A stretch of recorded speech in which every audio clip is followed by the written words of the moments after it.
আসসালামু আলাইকুম বন্ধুরা, যে সেটটা দেখছেন এই সেটটা হচ্ছে ভিভো কোম্পানির। সেটটির সমস্যা হলো 90-95% ডেড, 5% মতো আপনার আছে ভালো আছে। সো দেখতে পাচ্ছেন সেটা চার্জ নিচ্ছে কিন্তু ডিসপ্লে শো করতেছে না, আর হলো আপনার অটোমেটিক ভাইব্রেশন হচ্ছে। আমি প্রথমে টার্গেট করেছিলাম মনে হয় ডিসপ্লের যে লাইট আইসি আছে সেটা সমস্যা হতে পারে, কিন্তু বন্ধুরা ওটা না। আমি পরে সেটা মাদারবোর্ডটা নিয়ে অনেকক্ষণ ঘাটাঘাটি করার পর দেখলাম যে আসলে একটা আইসি গরম হচ্ছে, কোনো একটা আইসি গরম হচ্ছে। সেই আইসিটা এবার আমি আইডেন্টিফাই করলাম, দেখাচ্ছে আপনাদের বন্ধুরা। এই যে দেখেন এইটা এই আইসিটা আপনার মূলত চার্জিং আইসি হিসেবে এবং সেকেন্ড পাওয়ার আইসি হিসেবে কাজ করে। এখান থেকে আপনার পুরো মাদারবোর্ডে ভোল্টেজ যায়, আর এই অন হওয়ার ক্ষেত্রে এই যে আইসিটা এটা আপনার খুবই কার্যকরী ভূমিকা রাখে। সেটা অন হওয়ার জন্য এটা খুবই গুরুত্বপূর্ণ একটা আইসি। এখন আমার যে কাজটা হবে সেটা হলো এটাকে আমি এই আইসিটাকে প্রথমে উঠিয়ে আমি রিভলিং করে দেখব, না হলে হয়তো বা চেঞ্জ করলে হয়ে যাবে ইনশাল্লাহ। আর শেষ পর্যন্ত আপনারা সাথে থাকুন, আপনাদের সাথে নিয়ে কাজটা করব দেখেন। তবে আশা করি এই কাজটা আর এই পুরো মাদারবোর্ডটা খুবই কাজ করা। এর আগে কোনো এক মিস্ত্রি বা টেকনিশিয়ান ভাইয়ের কাছে নিয়ে যাওয়া হয়েছিল, তিনি এখানে কাজ না করে, এখানে অবশ্য টিন স্টিল সে উঠাইছে, কিন্তু এখানে কাজ না করে কাজটা করেছে পাওয়ার আইসিতে। যখনই কাজটা হয় নাই তখন কাস্টমারকে রিটার্ন দিয়ে দিয়েছে। কাস্টমার আমাদের দোকান থেকে মেলা আবার দূরে বাসা, মেলা দূরে বলতে কি আমাদের এই জেলায় না, কোন এক আমাদের এলাকায় বেড়াতে আসছে। তা আমার কথা শুনলো, তারপরে আমার এখানে সেটটা নিয়ে আসলো, আমি দেখলাম। যাক, একটা ভালোবাসার খাতিরে আনছে। আমি এই আইসিটা উঠানোর পরে আমার এখানে কিছু ক্লিনিংয়ের কাজ আছে, ক্লিনিং করব। দেন তারপরে আমি আইসিটা রিবলিং করব, তারপরে যে লাগাবো। এখানে কিছু সতর্কতামূলক কথা বলতে হবে, সেটা না বললে নয়। আমি যখন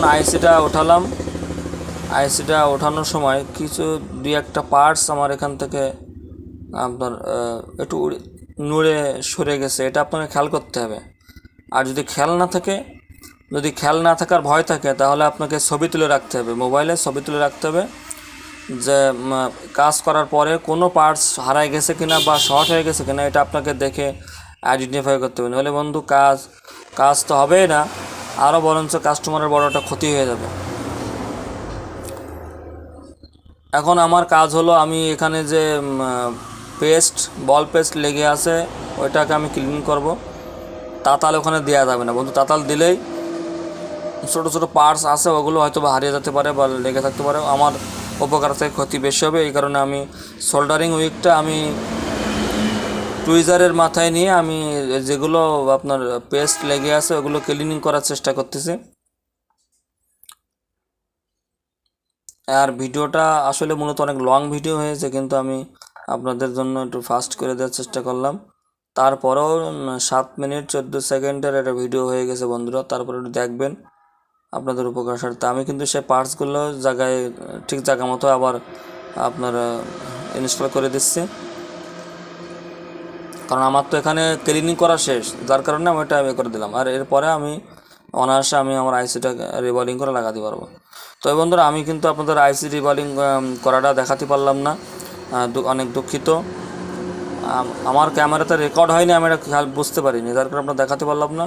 এই যে আমাদের আইসি রিবলিং করা শেষ বন্ধুরা, একদম ক্লিনিং করে নিয়েছি এবং প্রত্যেকটা বলই খুব সুন্দরভাবে হয়েছে। এখন আমি আইসিটা আপনাদের সামনে আপনাদের দেখেন, আইসিটা এখন লাগাবো। এই আইসিটা ইনস্টল করার আগে আমার কিছুটা হিটের একটা পরিবর্তন আনতে হবে। যখন আমি আইসিটা উঠাইছিলাম তখন হিট একরকম ছিল, 350 360 এরকম ছিল।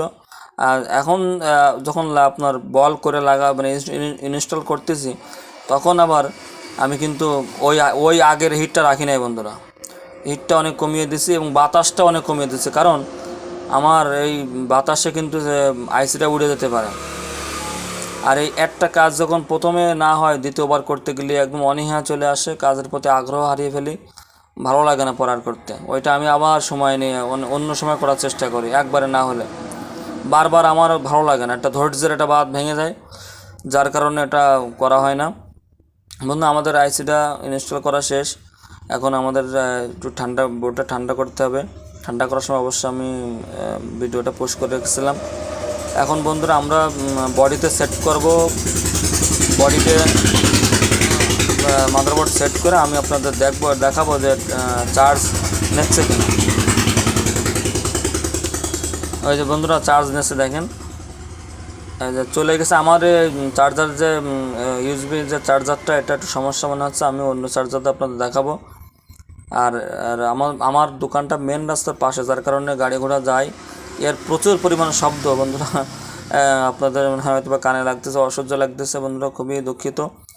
আর যেহেতু আমার সেরকম ইনস্ট্রুমেন্ট নেই যে ভালোভাবে ভিডিও করে বা সাউন্ড করে সিস্টেম করে দেবো, এভাবে সিস্টেম করতে পারতেছি না বন্ধুরা। তবে হবে, আপনারা সাপোর্ট যদি করেন, ভালোবাসেন, ইনশাল্লাহ হবে বন্ধুরা। আমি অন্য চার্জার দিয়ে আপনাদের দেখাবো, এবং সম্পূর্ণভাবে ক্লিয়ার না হলে তো আপনারা বুঝবেন না।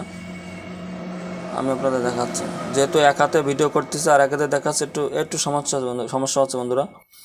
এই যে চার্জ ফুল, দেখেন চার্জ দিচ্ছে। এবার সেটটা আপনাদের আমি অন করে দেখাবো, এবং ডিসপ্লেতে শো করবে এবং সেট অন হয়ে দেখেন।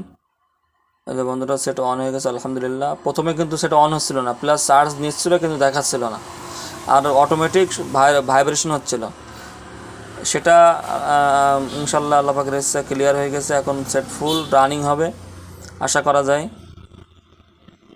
এটা বন্ধুরা সেট কিন্তু রানিং হয়ে গেছে, ইনশাল্লাহ সেট রানিং হয়ে গেছে। এখন আপনাদের কি আর বলবো, ধন্যবাদ, শুভকামনা সবার জন্য।